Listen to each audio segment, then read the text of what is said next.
Bodida! Good morning, everyone in Year 3 at Ysgol Llanfyllin School in Wales. My name is Alistair Humphreys. I am an adventurer.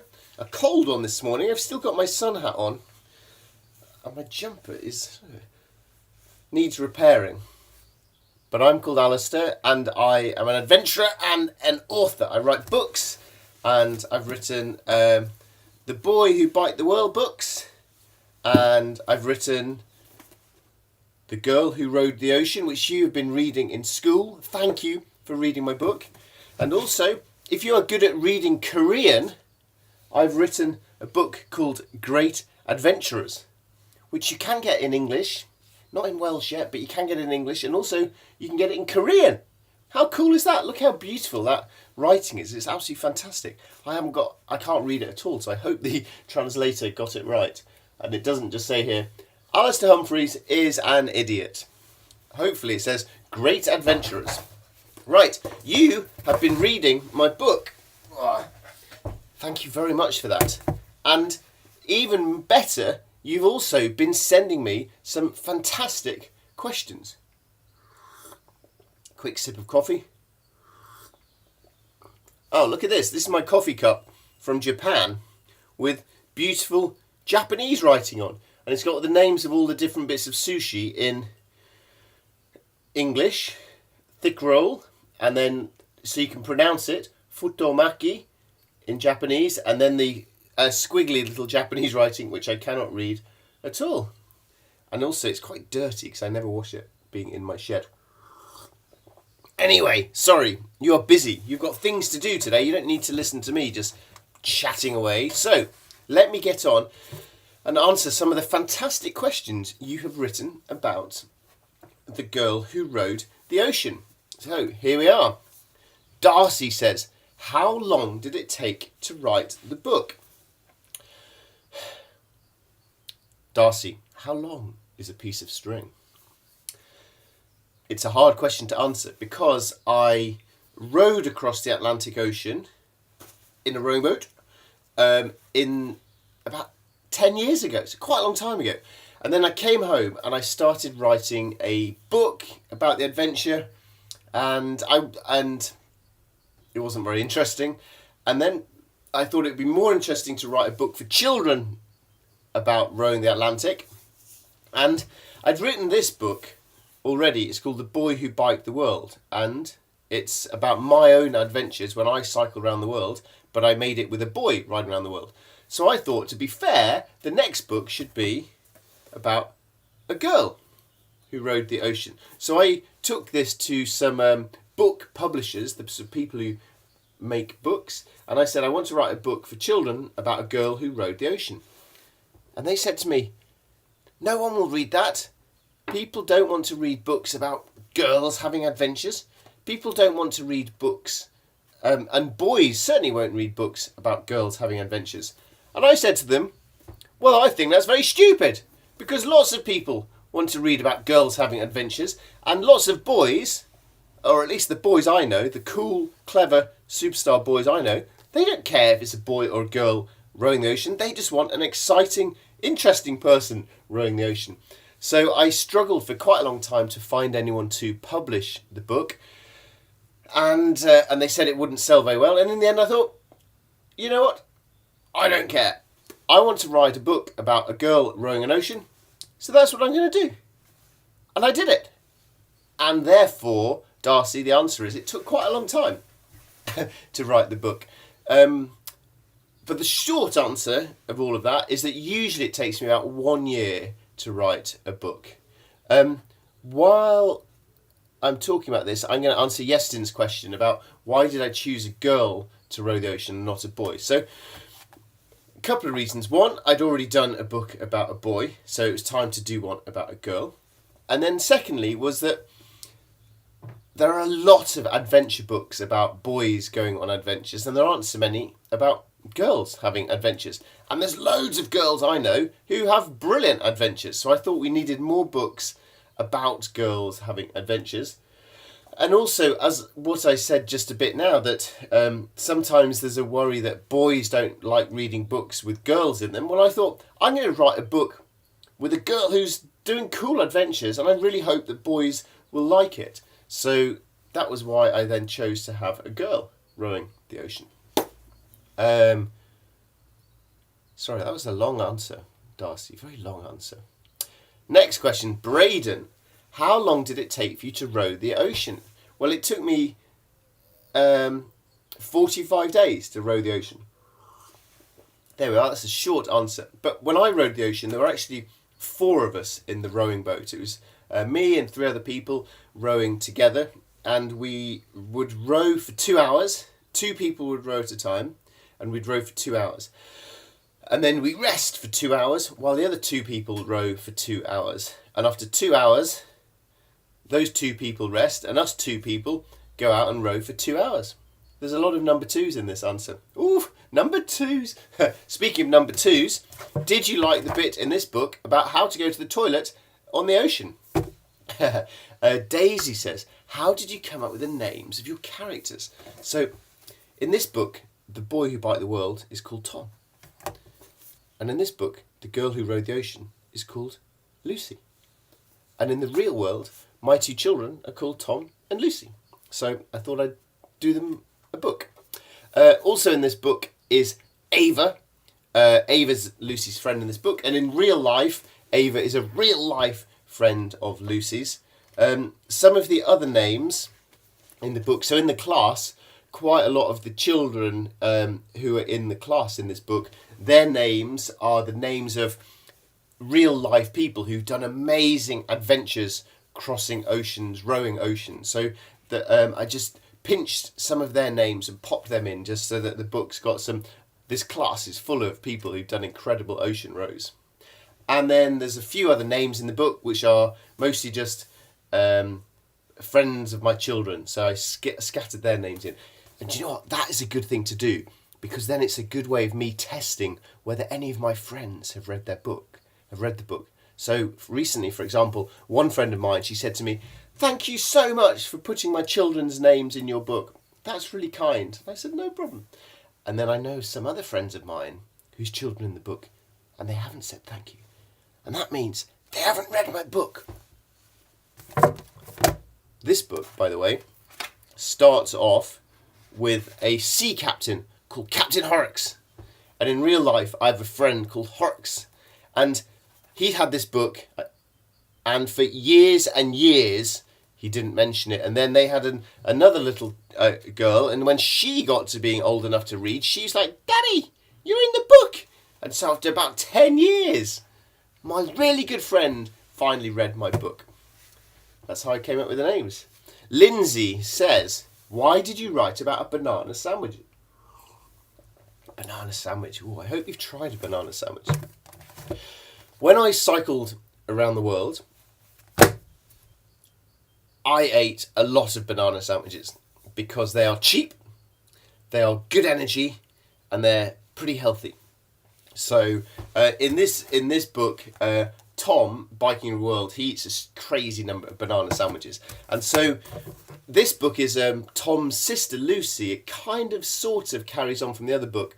So Tom gets a little bit of a mention early on in the book, the brother, and I wanted just to throw in a little bit of banana sandwich as a little joke just to link it into this book for people who've read these books. If they see this, they'll go, Tom, banana sandwich guy.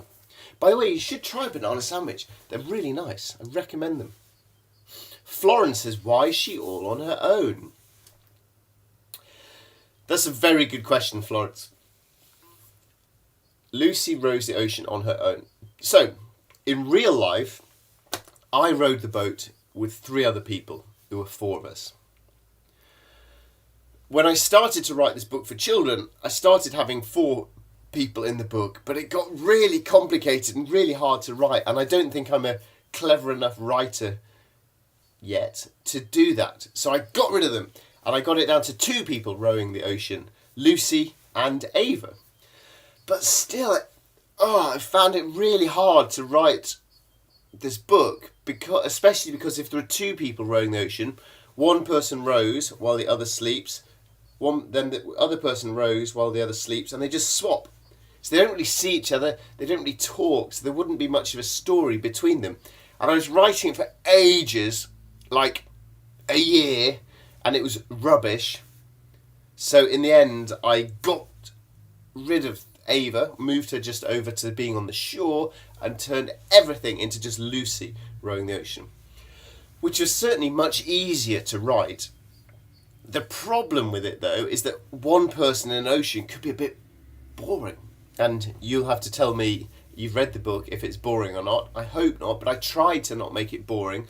And you need conversation to make a book fun and interesting. So that's why sometimes she talks to herself and sometimes she talks to the boat, Izzy. And I wanted to try to make the boat as much of a character as I could, but without making the boat actually come alive.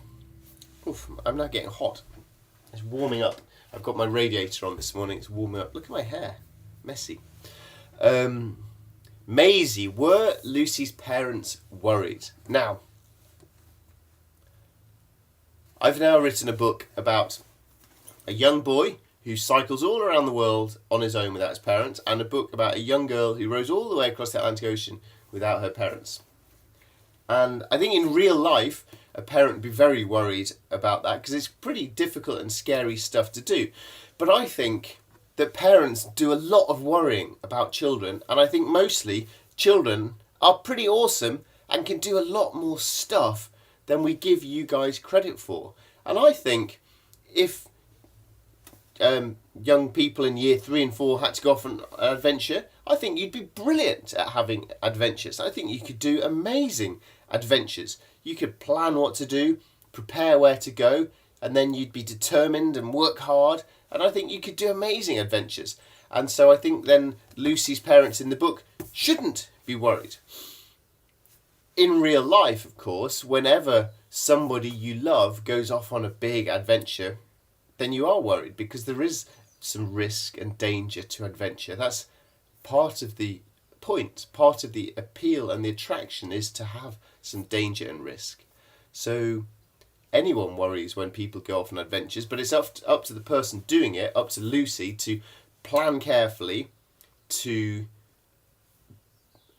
not take crazy risks, to be really sensible, and hopefully then everything will be fine. So Tom and Lucy have got relaxed parents in the book. Sophie says, is rowing fun? Is rowing fun?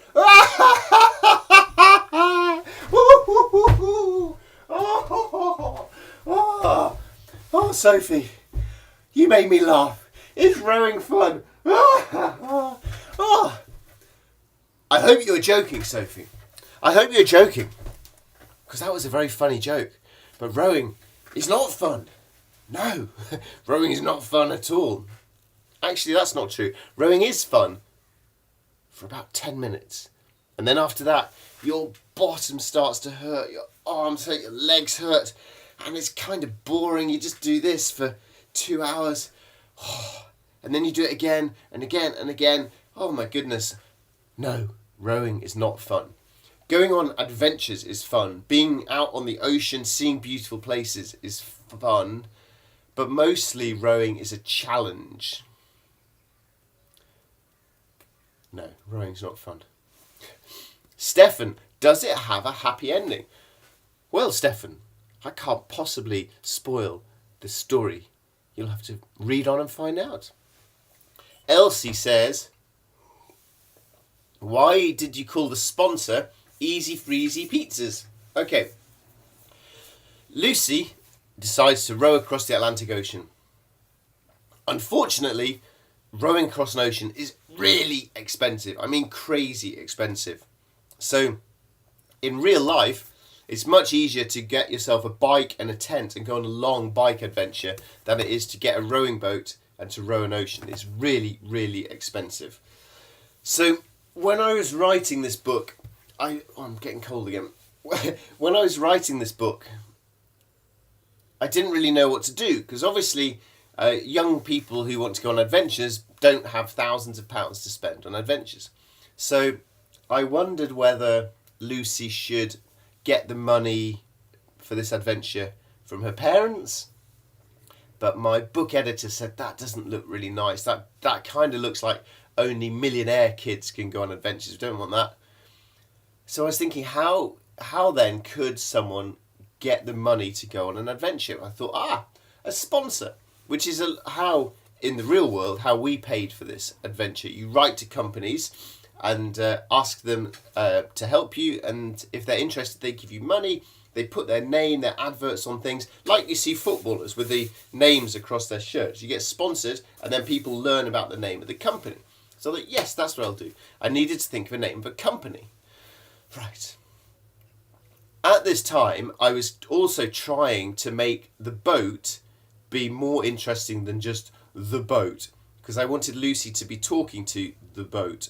And so I thought, I know, I'll give the boat a real name so that Lucy can talk. Rather than saying boat, she could talk to Izzy, the boat, and then Izzy can become a bit more of a character in the story. So I decided the boat was going to be called Izzy. So then I thought, which company would sponsor Lucy's adventure and yet allow her to call the boat Izzy? So I was like, Izzy, easy freezy pizza. So I made up this company because Lucy dreams of her eating pizzas, terrible, unhealthy junk food, but it's kind of what she was dreaming of on adventures. And so I thought, there's a company that will sponsor Lucy. Easy freezy pizzas.